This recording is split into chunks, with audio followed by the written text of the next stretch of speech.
Apel kerja perdana Wali Kota Haji Marten Taha SEMekDef yang berlangsung di halaman kantor Wali Kota Gorontalo diikuti oleh aparat sipil negara dan tenaga penunjang kegiatan daerah yang berlangsung di lingkungan Sekretariat Daerah Kota Gorontalo, Badan Keuangan dan Badan Kepegawaian dan Diklat Daerah.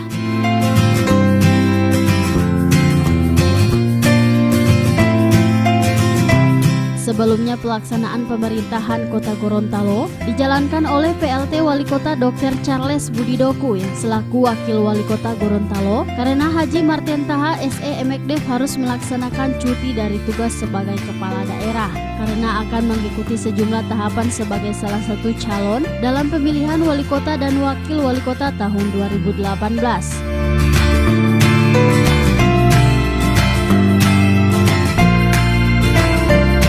Oleh karena itu, segala aktivitas dan pelayanan yang dilaksanakan selama ini harus dioptimalkan sebagai wujud tanggung jawab terhadap pelaksanaan tugas aparatur pemerintah.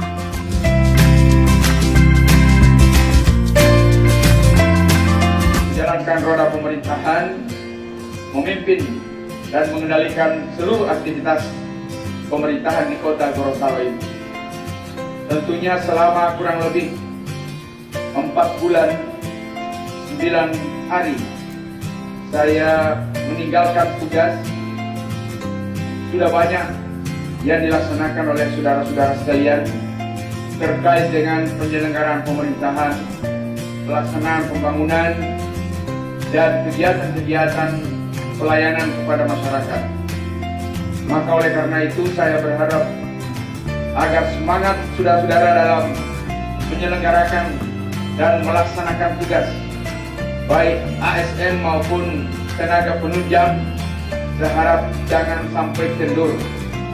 Karena hari ini tinggal beberapa hari lagi kita akan mengakhiri semester pertama tahun anggaran 2018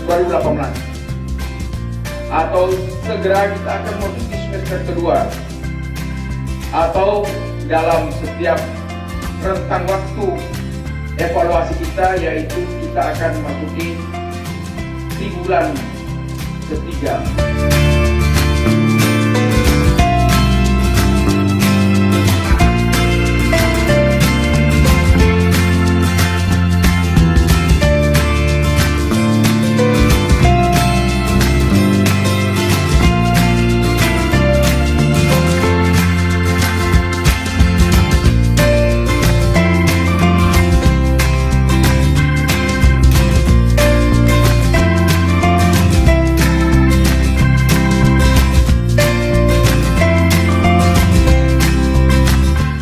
Advertorial Mimosa TV.